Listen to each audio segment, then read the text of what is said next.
Hello and welcome back to Beyond the To-Do List, a podcast about productivity. I'm your host, Eric Fisher, and I'm excited to share with you this conversation I had with Debra Eckerling on her book, 52 Secrets for Goal Setting and Goal Getting, How to Stay Focused, Grow Your Network, and Get More Done in Less Time. Deb's been talking about goals for years. I actually used to work with her in a past position I had, and she's been doing what was originally a goals Twitter chat, which now has transformed into a goals podcast. And in this conversation, we're talking all about some, but definitely not nearly all of what's in the book. We talk about visualization and the power that that has towards setting and meeting goals, the power of resilience, breaking goals down into achievable steps, and the power of clarity. Sometimes it takes a little bit different vision, like dialing the scope on whatever it is you're looking through, just to see things a little bit better, changing your perspective up a little bit more so that you can change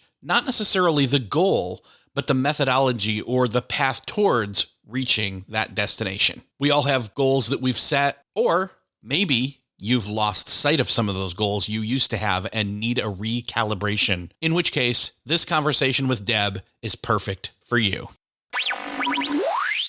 Well, this week it is my privilege to welcome to the show Debra Eckerling. Deb, welcome to the show. Thank you for having me. It's always fun. I see my friends when I'm interviewing them or they're interviewing me. So this is great to hang out today. What are friends for than to interview for podcasts? And what is friendship other than a podcast that is not recorded? I have to say that sometimes. My friends and I will joke about that. No, that is so true, though. It's like, hey, really this is off the record. Nobody else gets to hear this. But of course, what's great is everybody will get to hear this. This is great because you've been talk to me a little bit about Goal Chat, because you've been doing that for a while now. It's where you have people come together and do like a round robin kind of, and I was on there, I don't know how long, it was like a year ago. I should probably come back, huh? Definitely anytime you want. And this is the great thing about having a panel show is you can mix and match at will. And what had happened is I led a Twitter chat called Goal Chat for many years. I sunsetted it about a year and a half ago with all the, I'm all about the perky. And when whatever the platform is now called became divisive, I'm like, okay, bye-bye. In the spring of 2020, everybody remembers spring of 2020, your goal guide, a roadmap for setting, planning, and achieving your goals came out. So January 2020, 6 weeks, pandemic, everybody's lives changed. And a few weeks later, my publisher was like, do you want to do a live show? And it had been in my head to find a way to make my Twitter chat some sort of live. So it was an easy yes. And I started out the show. The first 2 episodes was me talking. They lasted like 15 minutes. It was not a good version. Then I started doing interviews. And then by the end of 2020, when we were still all isolated, I'm like, how the heck do you have a holiday party when no one could go anywhere? And I said, I'll just invite a bunch of people who don't know each other on my live show. And it was awesome. It was just so much fun. And then the next 2 months, I was doing solo shows and I kept sneaking in more panels. So by that spring, it was a complete panel show. And for me, in addition to the fact that I get to hang out with my friends, unless it's on purpose, the people don't know each other. And I will bring in people, whether they're authors or entrepreneurs or thought leaders or all the above, and just have them to talk about a topic. And then people are like, how do I prepare? And I'm like, we're just chatting. This is a topic. This is all you need to know. One of the great things that's come of it is sometimes I will see my guests on each other's shows. So not only are they, giving inspiration and motivation because, that's what I am all about to others, they're making connections. It really is the best form of networking. And every now and then I'll get a panel that likes themselves, that get along so well. I'm like, well, when do you all as a group want to come back? So I've done that as well. But for me, it's a hangout time with the purpose of giving people actionable goals, things that they can do that are going to make a difference in their personal and or professional life. and you've been doing this for so long. Obviously, you're thinking and talking and implementing this all along. And so now you've got this new book out, 52 Secrets for Goal Setting and Goal Getting, how to stay focused, grow your network, and get more done in less time. Well, we do love a good keyword-rich subtitle, do we not? Yes, that's the whole point of the subject or the subtitle there. But the book really is an extension. And I love that my first book led to the show. And then the show led to this book because it's the same thing. I asked, and it's 52 secrets, but they're actually 60 achievers who I interviewed in the book because I got in too many and I didn't have the heart. So we just added a bonus to each chapter. And then Guy Kawasaki wrote the afterwards. So that's how we got to 60. But I asked all of these people, what is your secret for setting goals or getting goals? And so the book is divided into 7 chapters, 3 of which are in the subhead. And plus we've got action, communication, leadership and teamwork, well-being. Yeah, that's 7. And then in addition to focus, networking, and productivity, of course. Yes, so many things. Well, so here's the thing. We don't have time for all 52 and then some that are in the book. And so I kind of honed in on a few that I took note of as I was going through it. And I thought, these are kind of the ones I'd love to touch on. And then people can obviously go grab the book and dive into the rest. But I think I love that you start the book with the fact that figuring out what you don't want to do is as important as knowing what lights you up. And that's exactly how you put it. Talk to me a little bit about what that means. Okay, well, that particular action item came from Patrick J. Adams, who, if you watch Suits, he's Mike Ross. He's doing a lot of other cool things now. And I feel like, let me share the backstory of how I got the tip, and then we could talk more about the tip, because what I did for the book is I reached out to friends, people I've interviewed, and actually Dylan Cannon is the last tip, and he talks about teamwork at the end of the teamwork chapter. And I said to Dylan, is there someone you know from entertainment world who you think would be a good fit for the book? And he's like, I'm working on it. I get a text, waiting for an intro. And then he introduces me to Patrick J. Adams. And he's like, he is of this mindset about sharing information, helping others. I'm sure you guys will get along. Great. Thank you. I just need 5 minutes. We talked for half an hour. And it's actors, leaders, entrepreneurs. They're just like you. And what I loved about Patrick's secret is that this was from his own personal experience. And he went through, early in his career, he got an audition for a comedy and it never felt right to him, but everybody was encouraging him. And, you know, young actor, you do what people suggest. And he's like, it's fine, I'll do it. I'm never going to get it. And he did. And it was a disaster. It just did not work out. And he says that it taught him to go with his gut. You know, if there are red flags are red for a reason. You know, if you are going into something not quite certain, sure, you can explore it, but at a certain point, you need to be the one to pull the plug on it. And then he also says, as much as I knew that was wrong for me, when I got the script for Suits, I knew as much that was right.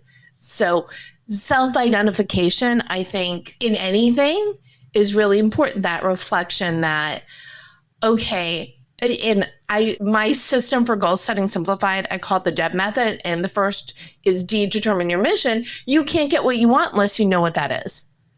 So I love that he really honed in on, yeah, you need to know what you want, but you also need to know what you don't want. Yeah, it's like opportunity cost. You say yes to one thing and you're saying no to everything else. You make that one choice. We've got all these multiverse type stories out there that people are more aware of these days. And they get the concept of, okay, every time I make a choice, the timeline splits in infinite different directions. When you say no, you're saying yes to all these other things. Or if you say a definitive yes, all those other no's are possible outcomes, and the yes and the no are both part of a decision-making process. And obviously, when you're deciding what you want, that's part of productivity. It's like half the time, because people won't make a decision at all, their decisions get made for them. Right. No decision is a decision. We were talking about Goal Chat before. Years ago, 2015, 2016, I had an earlier version called the Guide to Goals podcast. And at the time, I was doing a lot of book coaching. I self-published 2 books before Your Goal Guide and 52 Secrets. And I really wanted to write this book on blogging. I could not get it done while I was doing that weekly show. And this was before everybody was doing live. It was pre-recording, extra effort. And I'm like, okay, what is the next step for me? I really wanted to write this other book. So I put that show on hiatus. I wrote this book, which led to this other book, which led to this. It's the give a mouse a cookie thing. Everything you do leads to something else. When you self-reflect, when you know yourself, when you know what impact you want to make on the world, that is your decision tree for every other decision, because you want to be in alignment with what you're working towards. Visualization is magic. And that's the next one in the book. I think that makes perfect sense, because visualizing, I've talked to a number of different people in terms of high performing outcomes and things like that in the past on the show.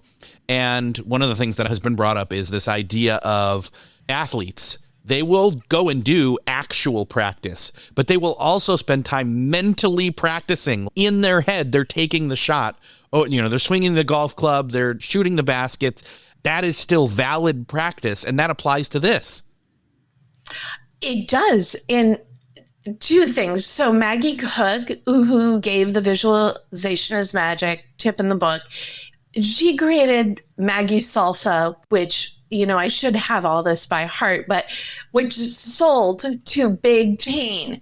She grew up in an orphanage in Mexico. She was not an orphan, but her parents ran the orphanage, and they treated the natural kids poorly because they didn't want the orphans to run off. She had a very dark upbringing, but even though she had absolutely no idea she had no idea what a life beyond what she had looked like, but she still managed to visualize a future that she ended up having. So this is really mind-blowing. Her backstory is so significant. The other thing that you were talking about with athletes, so our friend Jennifer Watson also has a tip in the book, and she talks about positivity. And her example is from when she was a young gymnast, that she would visualize the routine in her head before she would go out. And now she visualizes her whole day in her head and then goes out and lives the day. So I love that the long-term visualization is addressed, but also the short-term, what you could do now in creating the day, the week that you want. Well, I don't know a more positive person than Jen. She's infectious with her joy and her outlook and her smile and her cheer. I've worked with her many different times in different ways, and I always refer to her as Jen the cheerleader, because she's always there cheering you on. I did not know this about her. This is news to me, but it does not surprise me. It makes perfect sense as to how she operates and how she shows up. I've never even thought of that. I've never thought about visualizing the day you're entering in each morning before you go through it and walk through it. But I can see that that's definitely something she's doing. The version of that I used to do, that I still do is, and I got this question the other day and I forgot from where. I've been doing a lot of talking lately, obviously, new book. But someone asked me, it was Jareed Morin Van Dam. I was on her show yesterday, and she was asking about how do you approach people when you're asking a sensitive question. I'm just vague booking for, but the answer is, when you go into a situation expecting a positive outcome, you're more likely to get the positive outcome. When you go into a conversation thinking that's what you're going to get. But if you go into it thinking, okay, I'm going to ask this, and they're going to reply in an open manner because I'm saying, hey, can we have this conversation? Not, we need to talk. Right? There's a huge difference. So one of the other ones that I noticed, and we're talking about, visualizing your day, positivity, and all of that. The truth, and we all know this, is that when the rubber meets the road, there is friction. There are obstacles. Stuff comes up. But Endurance and perseverance are two key pieces. In terms of the role that resilience plays in goal setting, especially those long-term ones where you're going to be coming up against different setbacks, talk a little bit about that role of resilience in endurance and perseverance when it comes to goal setting and then goal getting. The first question I always ask when I'm either doing a workshop or working with people is I say, okay, what win are you celebrating? Actually, I said this on my show a lot as well. I think one of the biggest factors in staying, eye on the prize is remembering those wins and taking that energy, because it is hard. I mean, sure, we used to think long-term goals. Where do you want to be 10 years from now? Now it's more like 1, 3, 5, just because that is the culture. And also things change a lot frequently these days. But it starts with thinking about the joy things, the things that you've accomplished, the things that make you happy. Then you could take that energy and think of, okay, what do I want? What's next for me? When in your goal guide, the first half of it goes to the D's, determine your mission. But the first phase in that is visualization. When you think about the life you want, what does that look like? So it starts with that, and then the mission behind it, then putting the things in place you need to get where you want to go. So part of staying resilient and enthusiastic is having that mission and motto to guide you as you're going through things, remembering and having those cues out there that are going to remind you, oh yes, this is what I'm working towards. This is a big picture. Another thing that I like is to keep a win list. So at the end of each day, write down 1, 2, or 3 things that were wins. And if it was a rough day, you could put I survived, or I made soup, or it could be I made 10 phone calls, or I did 10 outreaches, or I got an introduction to a new client, or I started working with a new client. So whatever the win is, and I'm talking just like a few words. And to keep that, I like to keep it in my online calendar. So at the beginning of the month, I will set an appointment for 6 o'clock that says, for example, February 2025 wins. And I get the reminder every day to put my wins in the calendar. And then I do a save as the next day. And I get the reminder again. And that way, when it feels like it's taking forever to reach your goals, because let's be honest, sometimes it does take forever to reach your goals, but you can look at all that you accomplished, all the activities that you've done in service of reaching the benchmarks to get to those goals. You could be, oh, okay, I am moving forward. This is good. And then use that motivation to help you keep going. Now, obviously, you're bringing up 2 different words here, endurance and then perseverance. What are your definitions of those? Are they redundant to each other, or do they mean different things to you? Well, for me, I feel like endurance is you keep going in the face of challenges. Just forward motion in general. It's like foot on the gas, but then perseverance is, or the other is, oh, there's a detour. I've got to navigate the detour. So endurance is the marathon. The 10K, 20, I don't run, but is the marathon. And perseverance is you're in the marathon and you have to, why they would have a detour in the middle of a marathon for an actual marathon. But yes, it's the roadblocks. And sometimes the roadblocks is life happens. I live in LA. Fortunately, I was not impacted by the fires, but I lived close enough that I was keeping an eye on the news to make sure that I was still safe. And I know plenty of people who were impacted. And if something like that or another kind of tragedy happens, your goals go out the window. And the best advice I would give to that person, which I have, is don't do anything. You need to heal. You need to do the things you need to do for finding a new place to live or rebuilding or whatever that is. And then in a few weeks, when you're able to breathe a little bit, then you could say, okay, what was I working on before my life got totally upended? And sometimes you can't. You have a job. You have to keep doing the things, but maybe you just need to limit those passion projects because your passion project time was taken over by time dealing with something else. So it goes back to the self-awareness. You need to know what you're working towards. But when the roadblocks happen, sometimes you can bust through them.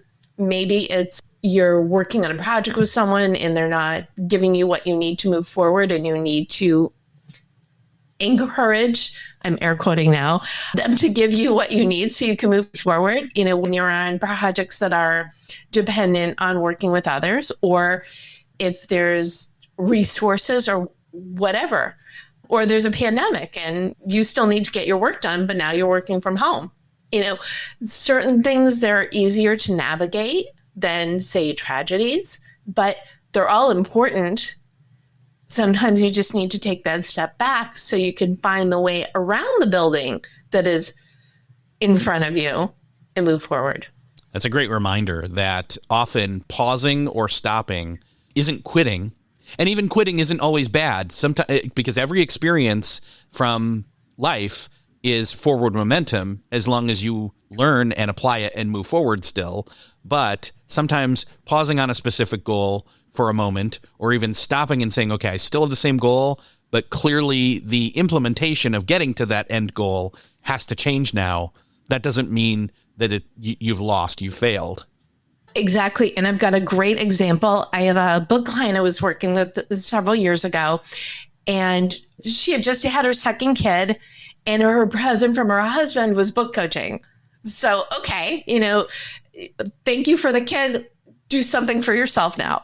Who am I to judge? It was perfect.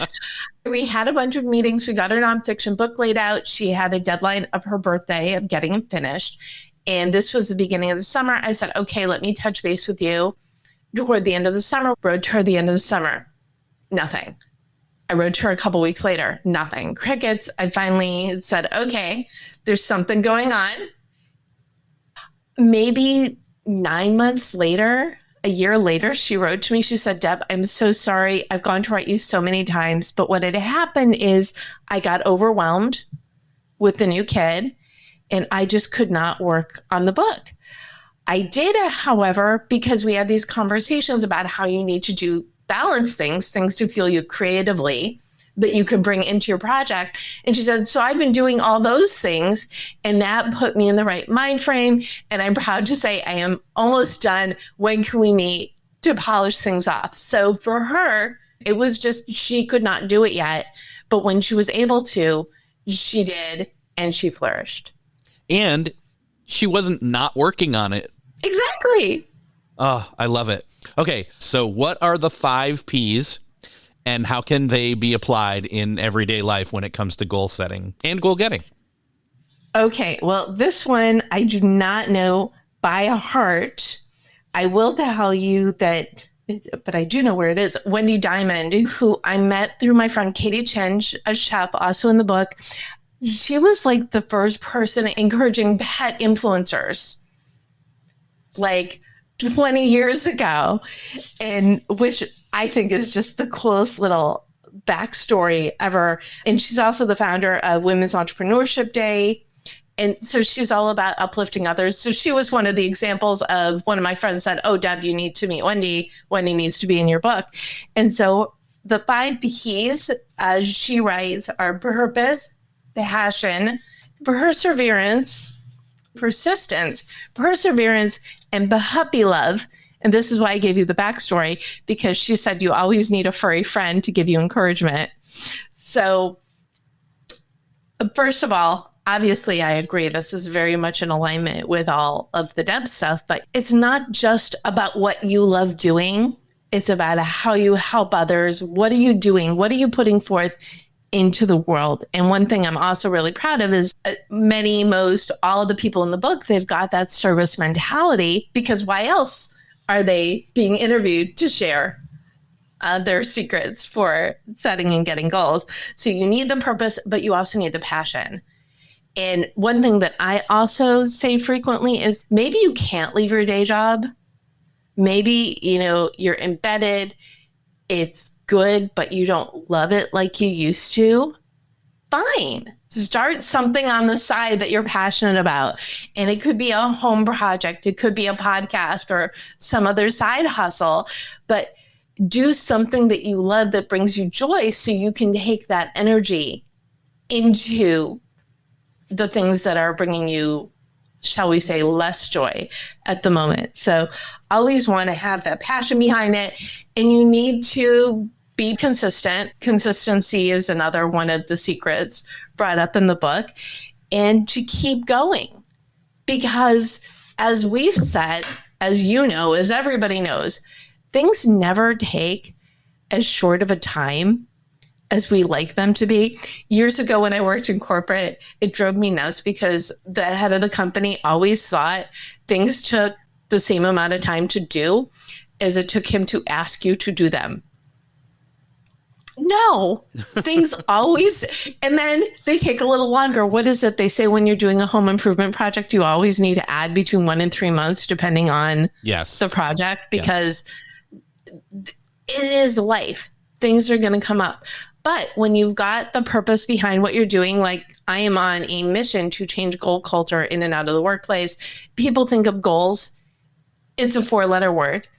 It is a 4-letter word, but it is the good kind of 4-letter word, because when you know what you're working towards, you can put things in place to create the life that you want. So when you know who you are, what you love, and you put it forth into the world, it definitely will take you longer, which is why it's so important to love what you're doing and to be doing things consistently so you get to that, accomplishing that goal. Okay, so we've got purpose, passion, persistence. What are the other two? I'm forgetting. Off the top of my head. Perseverance and puppy love. Puppy love, yes. So we talked about perseverance earlier. Persistence, I mean, if I'm persistent, I'm knocking on doors over and over again, or I'm coming up with other doors to knock on as well. I think so. And if you love what you're doing, it should feel okay. It never feels great when you keep knocking on a door that doesn't get answered.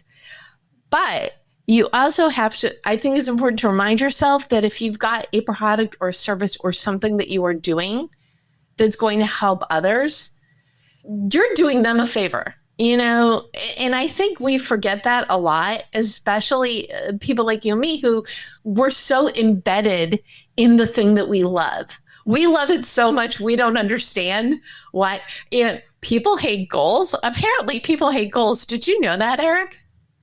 I think I would say people don't hate goals. They hate doing the work for goals. Okay, that's fair. I will go for that. But when you love something so much, it's kind of hard to believe that there are some people that might not get it like you do. But when you're working on something that is so ingrained in you that you think is so important, sometimes you do need to talk about it more than you think it's necessary. But if people need to hear your message, then it's a gift to them as well as it is to you to keep sharing that knowledge. Yeah, that makes sense. I think that flipping that perspective takes a lot of, we talked earlier about some of the self-awareness stuff. I think it also takes self-awareness, and it takes pride in a good way, not ego, but like actual pride in, it takes confidence, the good version of pride. I am good at what I do, and I do have something to offer, so I'm going to offer it to them, and I think that I can convince them to let me a chance because what I have is going to serve them well. Yes, exactly what you said. So, okay, puppy love. Everybody needs a furry friend. I agree. I've got 2 here. Well, let's say 1. The other one doesn't really consider me a friend so much as a food source, but the other one loves me a lot. So, and that makes me think of sometimes you know, I mean, I know this pee is a little bit different. Here I am talking about dog pee. Sorry. I have to joke. That's one of my love languages. Anyway, I am from the Midwest. I so get it. Yeah. It's having that puppy perspective that it really makes you think about what you're doing it all for. And that can be a source in and of itself, right? Sometimes getting outside and taking the dogs on a walk can be something that helps you reset. And you're like, yeah, these peaceful moments or these fun moments, if you're playing with them, or depending upon what your animal of choice is, it can be like furry family. And some of us, we also have that too, actual family. Mm-hmm. Yes, I totally get it. And if you don't have a pet, making sure you have some sort of support system, making sure you're having fun. And that's the other thing that I think people forget when they're working towards their goals. They're on this long haul. It's supposed to be fun. You've chosen to spread this message for a reason. You've chosen this path. And if you don't love when you love what you do, it shows. And when you don't love what you do, it really shows. So if you find yourself a little bit lost, then go back to that mission, the reason that you started this, and give yourself a reminder. And maybe you need to, do we hate the word pivot? Maybe you need to pivot, or maybe you need to just add things of joy into what you're doing so you remember, and that is what is emanating from you as you are doing you. Yes. Actually, let's use that as, that pivot, or those points of, as another P word, points of reinforcement. So that support system, but also having those rewards, right? Like putting those in so that you hit those mile markers towards your goals, and you get reinforced with, hey, I made it so far and reached that certain milestone towards that goal, and I get to reward myself. This is actually kind of the genesis of the book, because my publisher and I would always talk about that there's certain rules we put in place, certain rewards we put in place to get us where we need to go. And then that led to, well, everybody has these things, which in a way really led to the conversation, which evolved into this book. So I ask my clients, what's your win? What win are you celebrating? What are you going to do to make sure it happens? And that's where the rules and the rewards come in. So, and I always believe, as I'm sure you do, accomplishing the greatest reward. But, treats, who's going to argue with treats, right? Little rewards for little wins and big rewards for big wins. And now we're talking about treats, so we brought it back around to dogs and puppies. So there you go.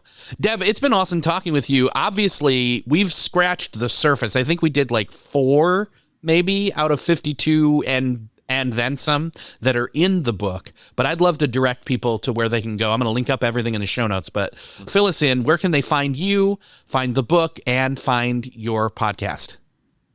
Well, I am at the Deb Method everywhere on social media. You can connect with me on LinkedIn and subscribe, YouTube. If you go to thedebmethod.com/blog, you can get the recaps of the book. You can subscribe to Goal Chat and my other podcast, Taste Buds with Deb, wherever you get your podcasts. And you can learn more about 52 Secrets for Goal Setting and Goal Getting at 52secretsbook.com, and or grab a copy at your favorite place to buy books. Awesome. Deb, it's been great talking with you, and I'm so glad we used to work together in a different job for both of us, and now things have come back around where we're both podcasting, and I was just like thrilled to be able to talk to you about this on the show. So I know it's been great talking with you, and the book's going to do a lot of people a lot of good, and good luck with it, and we'll have you back on at some point down the road. I would absolutely love that. Thank you. Yes, it's always, as we said on the upside, why do we have a podcast? To hang out with our friends, people we haven't seen in a while. I want to add one more thing about the book, which I think you said, but this is like, it's a menu.